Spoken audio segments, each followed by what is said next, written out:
할렐루야. 예, 오늘도 우리 수요 강론 가운데 나오신 우리 모든 성도 여러분 한 분 한 분 우리 주님의 이름으로 축복합니다. 우리 참 2026년도 시작하는 첫 수요 강론 시간이고요. 그리고 이제 특세 기간에 있는 수요 강론. 오늘도 이제 그 고단한 하루를 어쩌면 사셨을지 모르는데 이 시간 옆에 계신 분에게 한번 이렇게 축복했으면 좋겠습니다. 오늘도 수고가 많으셨습니다. 다시 한번 우리 인사하실 때 하나님께서 우리를 다스리십니다. 아멘. 우리는 2026년을 시작하면서 창세기로 큐티를 시작을 했고요. 그리고 성경 통독도 창세기로 시작하고 있고, 그리고 수요 강론에서도 하나님의 창조에 관한 세계관을 지금 연구를 하면서 수요 강론을 이제 시작을 합니다. 뭐죠? 이제 이 모든 것이 다 한 번에 조합되기가 참 힘든데 하나님이 이런 또 좋은 시작을 우리에게 허락해 주셨는데, 시작 가운데 하나님의 은혜에 동참하시고 하나님이 우리에게 베풀어 주신 이 은혜의 흐름 가운데 잘 참여하시는 우리 귀한 성도님들 되시기를 바랍니다. 세계관이 뭐냐면 세상을 바라보는 관점인데요. 하나님의 이 비전, 하나님의 눈으로 우리가 세상을 바라보고 하나님 주시는 세계관을 갖추는 은혜가 우리에게 있으면 좋겠습니다. 이 염세적인 사람은 세상을 볼 때 무조건 삐딱하게 봅니다. 무조건 삐딱하게 봐요. 이제 일단은 머릿속에 들어가면 삐딱하게 보입니다. 근데 긍정주의적인 사람은 뭐냐면 무조건 또 감사하잖아요. 근데 세상을 볼 때 무조건 감사할 것도 아니고 무조건 또 삐딱하게 볼 것도 아니지 않습니까? 어떻게 해야 돼요? 말씀을 기반으로 해서 감사할 건 감사하고 삐딱해야 될 것도 삐딱해야 되잖아요.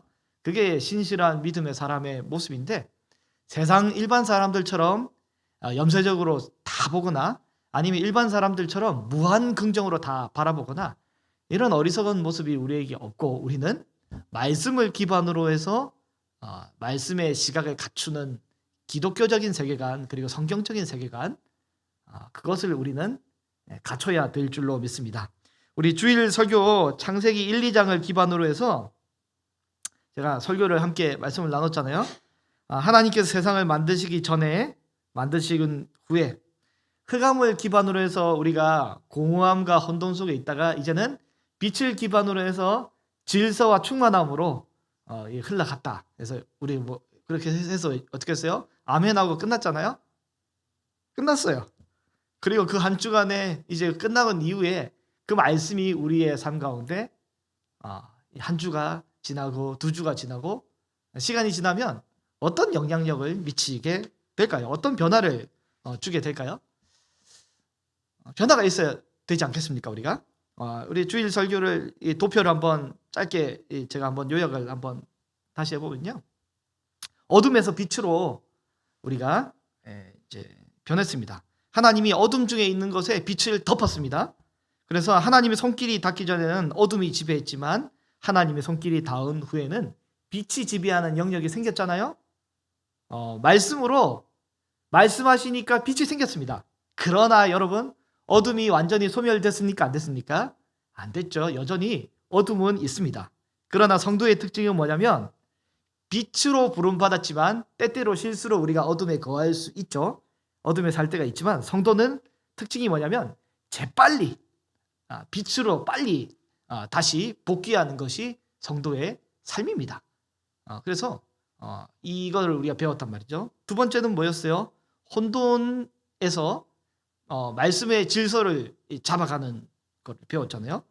하나님의 손길이 닿기 전에는 혼돈되어서 뒤죽박죽 엉망이고 복잡했는데 하나님의 질서, 하나님의 창조의 손길이 닿자 말씀의 질서를 따라서 물이 뒤섞여 있던 것이 하늘 위의 물과 하늘 아래의 물로 나뉘게 되고, 그런 다음에 말씀이 역사하니 이제 하늘 아래의 물이 한 곳으로 모여서 묻이 드러나고 땅이 드러나게 되었잖아요. 물과 땅으로 나뉘었습니다.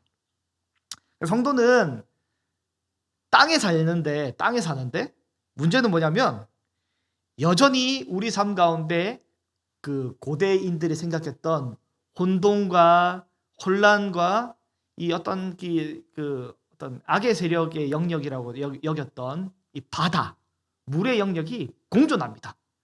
우리는 땅바닥에만 사는 것이 아니라 바다랑 강이 같이 있는 거잖아요. 거기에 있잖아요.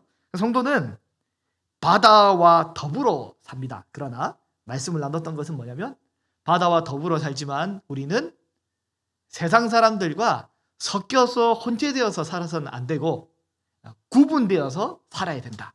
그래서 우리는 어땠어요? 그 표지가 주일 성수였습니다. 하나님이 구분해 놓으신 날.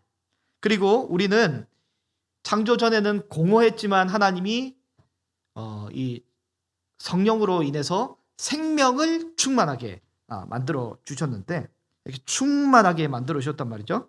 공허한 것은 뭐냐면 의미가 없는 삶이었지만 하나님의 손길이 닿자 의미가 있어지고 이 충만하게 된 거죠. 그래서 해와 달과 별은 어둠의 영역에 있으면 의미가 없고 하나님이 정해놓으신 빛의 영역에 있을 때 본인도 충만해지고 또 그 영향력을 받는 이제 대상들도 충만해지는 거죠. 물고기는 바다에 있어야 충만해지고 새는 하늘에 있어야 충만해지고 그리고 성도는 하나님의 은혜를 받는 그곳에 있어야 충만해집니다. 은혜를 받는 그곳에 없으면 삶을 되돌아봤을 때 의미가 없는 이 공허함과 텅 빈 느낌이 우리 삶을 지배하게 되기 때문에 은혜의 자리에 있어야 하나님으로부터 충만한 은혜를 공급을 받게 되는 거잖아요. 그래서 우리 성도님들이 특세의 자리에 많이 나오라고 이렇게 이제 말씀을 드렸고 이제 권면을 드렸습니다. 여러분 2025년도에는 우리가 성품을 좀 배웠습니다. 수요 강론 시간에 이 큐티한 이후에 이 큐티한 말씀이 성품까지 바뀌도록 우리가 이걸 배웠는데 저도 여러분도 얼마나 바뀌었는지 모르겠습니다. 많이 바뀌셨는지 모르겠어요.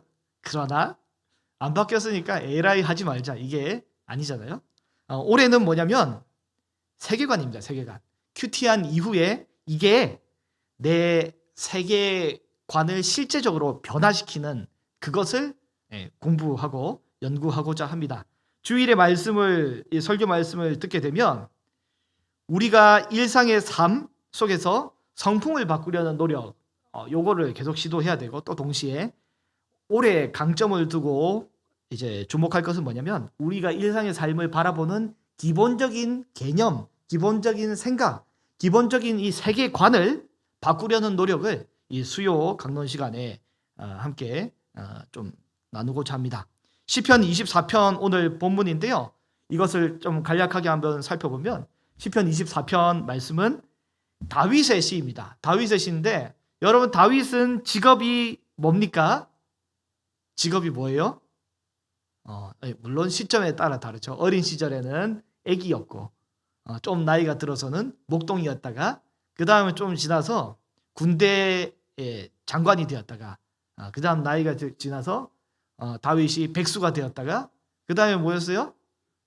이 왕이 되고 그 다음에는 잠깐 변태가 되었다가 다시 또 왕으로 복귀하잖아요.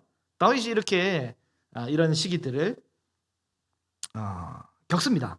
근데 다윗의 시는 지금 오늘 24편이 뭐냐면 다윗이 여호와의 왕권을 찬양하는 시란 말이죠. 다윗은 왕입니다. 왕인데 노래하는 그 노래의 주 내용이 내 직업이 왕인데 하나님이 진짜 왕이시다라고 지금 노래를 하고 있는 게 다윗의 노래입니다. 다윗은 특별히 창조주 하나님에 대한 신학을 기반으로 하여 오늘 24편 본문을 가지고 있는데요. 이 24편의 이 시편은 창세기 1, 2장의 말씀을 아멘하고 끝내는 것이 아니라 자기 실제 삶의 영역에 있어서 변화를 두고 하나님 말씀의 기반의 안경과 세계관과 개념과 지식을 내 삶에 탑재한 이후에 내 삶을 변화시키려는 그 노력을 지금 다윗이 하고 있습니다. 이 24편은 크게 세 가지 연으로 구분할 수 있는데 제1년은 뭐냐면 1절과 2절에 보면 창조주 하나님의 주권에 관한 노래가 바로 그것인데요. 여호와 하나님을 찬양을 해라. 그것이 마땅하다. 왜 그러냐면 하나님이 다 만드셨다. 따라서 피조 세계와 또 피조물과 피조된 사람은 찬양을 해야 된다라고 지금 하는 거죠. 1절을 한번 보시면요. 땅과 거기에 충만한 것과 세계와 그 가운데 사는 자들은 다 누구의 것입니까? 여호와의 것이다 라고 되어 있습니다. 땅이 뭡니까? 여러분, 혼돈의 바다의 세력 중에서 창조의 이 말씀을 기반으로 보면 하나님이 구분하셔서 이 하나님의 질서로 만들어 놓은 영역이 아닙니까? 땅은 뒤죽박죽 엉망의 세상이 아니라 하나님이 창조의 질서를 통해서 만들어 놓으신 특별한 터전입니다. 거기에 충만한 것들이 뭡니까? 풀과 동물들, 그리고 세계. 세계는 뭐냐면 온 세상입니다. 다윗이 통치하는 영역뿐만 아니라 저기 바벨론의 나라도 그렇고 아수르의 나라도 그렇고 대한민국도 그렇고 온 세상. 그리고 그 다음에 뭐가 나오냐면 그 가운데 사는 뭐라고 되어 있어요? 자들이라고 되어 있습니다. 동물이 아니라 사람에 대한 이야기입니다. 다시 말해서 땅이 있고요. 식물과 동물 그리고 사람까지 모두 뭉뚱그려서 제외함 없이 다 여호와의 것이다 라고 고백하고 있습니다. 하나님이 모든 것의 소유주가 되시고 모든 것의 창조주가 되시기 때문에 되신다는 말이죠. 그래서 2절을 보면 이렇게 돼 있어요. 이 앞에는 그 왜냐하면이라는 전치사가 지금 생략이 되어 있는데 2절에 보면 왜냐하면 여호와께서 그 터를 바다 위에 세우시며 강들 위에 건설하셨도다라고 하고 있습니다. 하나님이 이 혼돈의 세력인 이 강과 바다를 정복을 하신 정복군주로서 바다 위에다가 땅을 만들어 놓으셨어요. 그리고 강들 위에 이 세상을 하나님이 설립을 하셨기 때문에 식물이든 동물이든 사람이든 1절에 있는 그 모든 대상들이 다 여호와의 소유다라고 당위성에 대해서 1절과 2절에서 고백을 하고 있습니다. 여러분 좌우를 둘러보시고 이 중에 여호와의 소유가 아닌 분 혹시 계십니까? 안 계시죠? 모두 다 우리 여호와 하나님의 소유인 줄로 믿습니다. 네, 한 명도 빠짐없이 다 여호와 하나님의 소유이십니다. 제2연은 뭐냐면 3절에서 6절까지인데요. 그렇다면 여호와의 소유인데 그렇다면 그 중에서 여호와께 경배할 수 있는 사람은 누구인가가 3절에서 6절입니다. 누가 여호와의 산인 이 시온산에 올라서 하나님께 예배할 수 있을까? 누가 예배하기 합당한 그 사람일까? 창조 질서에 대해서 아는 사람이 아니라 오늘 본문에 보면 뭐라고 되어 있는지 한번 보겠습니다. 3절 말씀을 같이 한번 읽어보겠습니다. 여호와의 산에 오를 자가 누구며 그의 거룩한 곳에 설 자가 누구인가? 하나님께 예배하는 산에 누가 올라갈 수 있고 거룩한 곳에 누가 서 있을 수 있는지 자격에 대해서 이야기를 하는데요.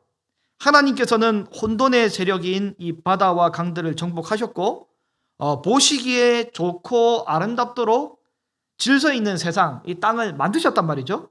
그렇다면 그 하나님의 통치하심과 만들어 놓으심 가운데 누가 예배할 만한 자격이 있냐면 4절에 보면 이렇게 돼 있어요. 손이 깨끗한 자, 즉 마음이 청결한 자가 누구냐면 남에게 해를 끼치지 않고 흠없이 나무랄 것이 없을 만한 그런 깨끗한 사람이 바로 손이 깨끗한 자입니다. 손에 더러운 것을 묻히지 않는 사람이 바로 예배하기 합당한 사람이라고 이야기를 하고요. 두 번째가 뜻을 허탄한 데 두지 않는다라고 되어 있습니다. 이게 무슨 말입니까? 허탄한 것, 즉 허무하고 무가치한 일을 추구하지 않는 자, 의미 없는 일을 안 하고 의미 있는 일을 하며, 그리고 신앙적으로는 우상 숭배를 하지 않고 하나님 앞에 경배하는 그 사람, 그리고 거짓 맹세를 하지 않는 자, 하늘로나 땅으로나 맹세를 하지 않고 혹 이 맹세를 했더라도 신실하게 그 맹세를 지키는 그 사람이 바로 하나님 앞에 올라갈 수 있고 거룩한 것에 설 수 있다고 합니다. 이런 자의 은혜가 뭐냐면 5절에서 6절인데요. 복을 받고 은혜를 누리는 사람의 모습이 바로 이 모습입니다. 이 모습이 저와 여러분이 되면 좋겠는데요. 5절과 6절을 한번 같이 읽어보겠습니다. 그는 여호와께 복을 받고 구원의 하나님께 의를 얻으리니 이는 여호와를 찾는 족속이요 야곱의 하나님의 얼굴을 구하는 자로다. 셀라. 아멘. 하나님께서 창조하신 대로 빛의 세상으로 어둠의 영역을 빛의 기반으로 해서 어둠을 멀리하니, 어때요? 거짓말을 안 하는 겁니다. 거짓은 어둠이니까 나는 빛에 속하기 위해 거짓말을 하지 않는 거죠. 그리고 혼돈의 이 세상에서 하나님 만들어 놓으신 질서의 영역으로 내가 삶을 살아가기 때문에 원칙대로 삶을 살아가게 되고 우상 숭배를 하지 않는 것입니다. 그렇기 때문에 누구에게 숭배를 합니까? 나보다 위에 계신 높으신 하나님께 숭배하지, 하늘에 있는 자나 땅에 있는 자나 땅 아래에 있는 그 어떤 것도 질서의 영역에서 어긋나기 때문에 숭배하지 않는 것이죠. 그리고 이 공허함의 영역에서 충만함의 영역으로 하나님이 만져주시기 때문에 더 이상 이 무가치한 일과 의미 없는 일에 인생을 몰입하거나 투자하지 않습니다. 그렇기 때문에 그 사람은 의미가 있고 나의 질서를 잡아주고 나를 충만하게 만들어주는 빛의 영역으로 산에 올라가서 거룩한 곳에 올라가는데, 그래서 거기서 여호와의 얼굴을 구하며 그 얼굴에서 반사되는 은혜의 해를, 은혜의 빛으로 우리 영혼을 가득가득 충만하게 충전을 하는 그 사람, 영적으로 충만하는 그 사람이 바로 하나님께 합당히 경배하는 사람의 모습이 되는 것입니다. 그런 귀한 사람이 저와 여러분이 될 수 있기를 소망합니다. 제3년에는 이 다윗이 영광의 왕을 찬양하고 있습니다. 7절에서 10절까지인데요. 마치 왕이 지금 입궐하기 때문에 영광스러운 자리에 왕이 앉듯이 언약궤를 지금 성소에 모시고 들어가기 때문에 문을 열라고 지금 선포하고 있습니다. 그게 7절에서 10절인데요. 우리 7절을 보면 문들아 너희 머리를 들지어다. 영원한 문들아 들릴지어다. 영광의 왕이 들어가시리로다. 무슨 말입니까? 문들이 들리는 건 뭐예요? 문을 마치 의인화하여서 이 문을 열라고 지금 이야기를 하잖아요.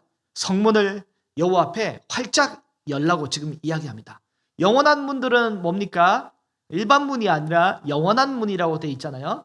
그 지성소로 가는 문 아닙니까? 그 문도 열어야 됩니다. 왜냐하면 영광의 왕이 지금 들어가시기 때문에 열라고 하는 거죠. 조선시대에 쉬 물러거라, 뭐 대감마님 들어가신다, 납신다, 뭐 이렇게 하듯이 문들아 머리 들으라고 지금 이 주의 길을 예비하는 자가 선포를 하고 있는 것입니다. 마치 세례 요한이 예수님의 길을 예비하듯이 이 문의 앞잡이가 지금 길잡이가 지금 선포를 하고 있는 것이죠. 영광스러운 여호와께서 입성을 하시기 때문에 이렇게 지금 왕의 이름을 선포하고 있습니다. 다윗은 왕이고 다윗은 정치인이지만 시편 24편을 통해서 지금 다윗은 모든 왕들의 왕이신 하나님을 찬양하고 있고, 영원하신 하나님을, 다시 말해서 모든 피조물들의 창조주 되신 하나님을 지금 굉장히 높이 찬양하고 있습니다. 오늘 이 다윗처럼 우리도 우리 삶의 환경 속에서 특별히 우리가 가진 직장, 우리가 가진 어떤 주된 삶의 터전에서 우리의 언어와 우리의 삶의 모습 속에서 우리도 다윗처럼 구체적으로 하나님을 찬양할 수 있는 그런 참된 믿음의 사람들 될 수 있기를 소망합니다.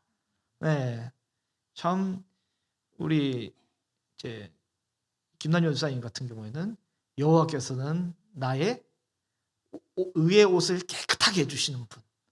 이런 참 삶의 아주 그 진중한 고백이 있으면 얼마나 참 좋을까요? 우리 권영선 권사님도 여호와 하나님은 우리 하나님 나라의 이 대통령, 시장님 이렇게 우리 삶의 아주 구체적인 영역에서 우리의 언어로 다윗처럼 고백을 할 수 있는 그런 믿음이 있으면 얼마나 좋을까요? 저는 오늘 특별히 주목하고 싶은 부분은 1절과 2절인데요. 이 말씀만 오늘 좀 나누고 싶습니다. 제 1년에 다윗은 창조주 하나님의 주권에 대해서 노래를 한단 말이죠. 하나님이 다 만드셨다. 그렇기 때문에 모든 피조물은, 모든 피조 세계는 마땅히 하나님을 찬양해야 된다라고 1절과 2절에서 그렇게 다윗이 고백을 했습니다. 다윗은 하나님의 창조를 기반으로 해서 온 세상을 바라보고 있고 자기 자신도 거기에 대입을 하여서 거기에 넣는 거죠. 모든 이 땅에 거주하는 사람 중에 자기 자신은 한 사람이 되는 거고 나도 하나님을 찬양하고 모든 사람은 하나님을 찬양하라고 지금 이야기를 하고 있습니다. 근데 2절을 보면 여호와 하나님께서 뭐냐면 그 터를 바다 위에 세웠다고 하죠. 바다 위에다가 이 터를 세웠는데 여기서 세우다라는 단어에 이 야사드라는 단어, 설립하다라는 단어를 씁니다.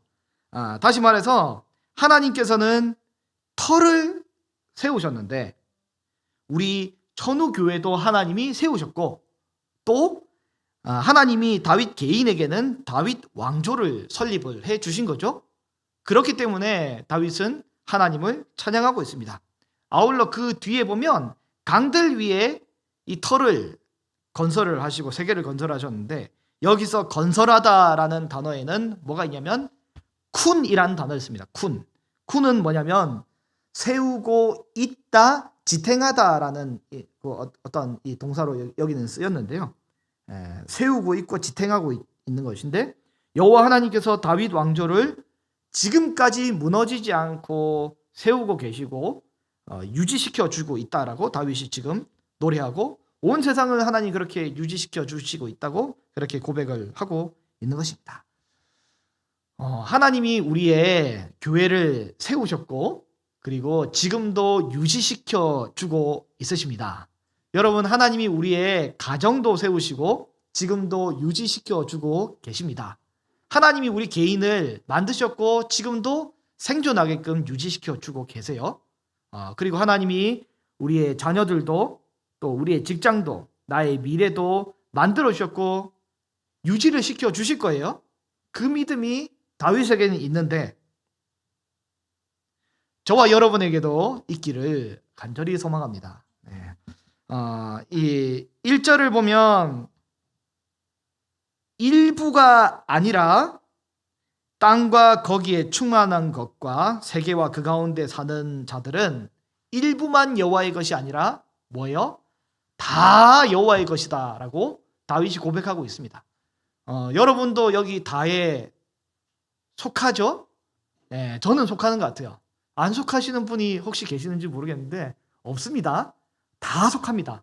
한 명도 빠짐없이 식물과 동물과 사람들은 다 여호와께서 만드신 것이고 유지시켜주고 지탱을 해주시는 대상이 되는 거죠. 여기까지가 내 왕국이고 저기까지는 하나님의 왕국이다. 이게 아니라 여기까지가 하나님의 도우심이었고 이제부터는 내가 해야 된다. 이게 아니라 시작부터 지금까지 지금부터 앞으로도 모두 하나님이 설립하시고 세우시고 지탱해가고 유지해 가시는 그것 하나님의 주권입니다. 여러분, 하나님의 주권. 교회만 하나님이 지탱하고 책임지시고 목사라는 사람만 하나님이 책임지고 지탱하는 것이 아니라 다 하나님이 책임지고 지탱하고 유지시키고 설립하고 안정시켜 주는 것. 여러분, 이 다윗의 이 고백이 얼마나 참 아주 실제적입니까? 오늘 이 말씀을 통해 우리가 도전을 좀 받기 원하는데요.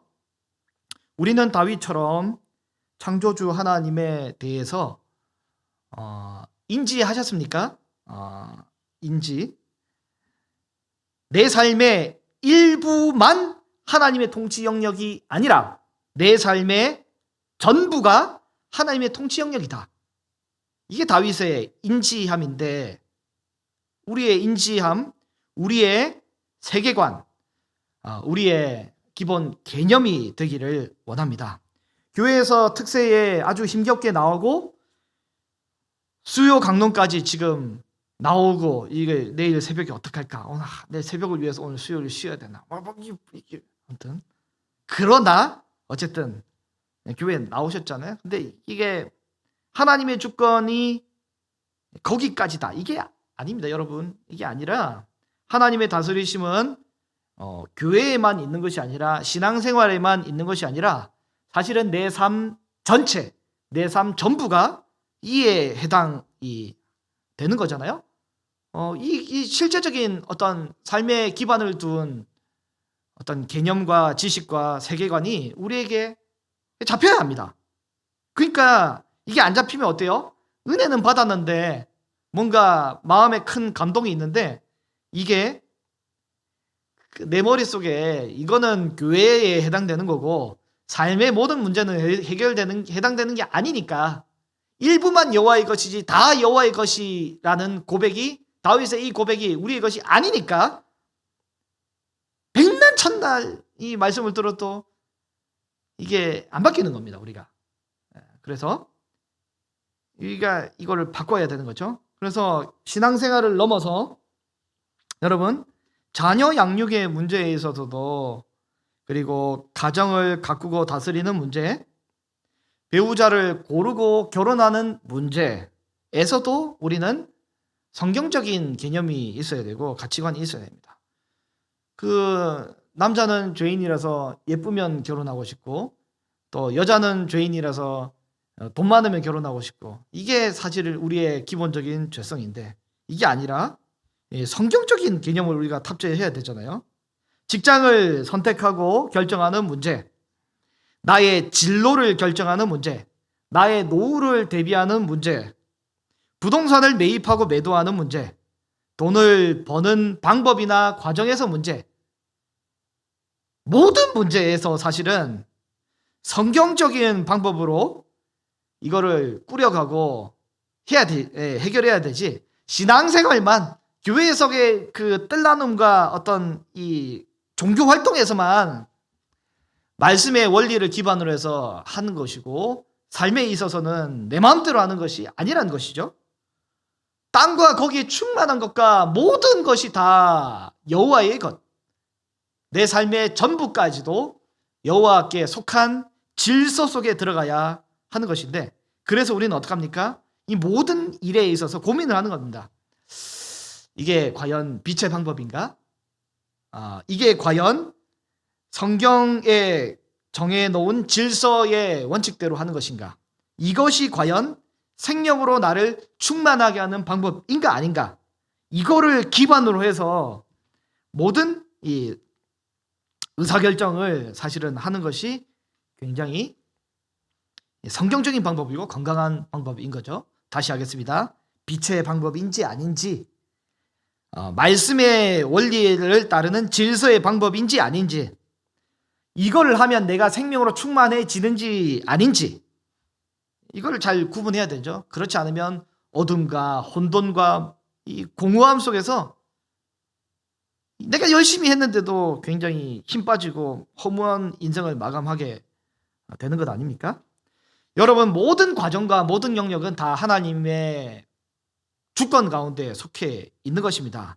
그렇기 때문에 우리는 용기와 도전, 실천을 하려는 이런 것도 참 중요하겠지만, 먼저 이게 나에게 그게 해당이 되는지 안 해당이 되는지 알게 되는 인식함과 세계관과 개념을 갖추는 이것이 우리가 선행이 되어야 하는 것입니다.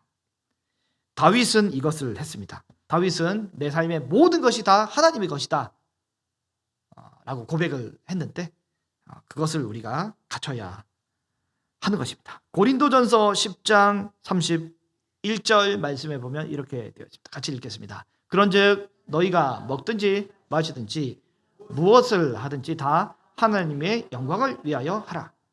이게 하나님의 영광이 될까 안 될까를 생각하셔야 됩니다. 이 일을 하면 하나님께 영광이 될까 안 될까? 로마서 14장 7절에서 8절 말씀을 보면 이렇게 되어 있습니다. 우리 중에 같이 읽겠습니다. 우리 중에 누구든지 자기를 위하여 사는 자가 없고 자기를 위하여 죽는 자가 없도다. 우리가 살아도 주를 위하여 살고 죽어도 주를 위하여 죽나니 그러므로 사나 죽으나 우리가 주의 것이로다. 아멘. 살든지 죽든지 목표가 배부르고 살찌는 게 아니라 하나님의 영광을 위한 것. 여러분, 이게 우리의 삶의 목적이 되어야 할 것입니다. 다윗처럼 오늘 내 삶의 모든 영역이 하나님의 것이다. 하나님의 주권 가운데 있다. 이런 믿음의 고백을 할 수 있는 저와 여러분이 될 수 있기를 간절히 소망합니다.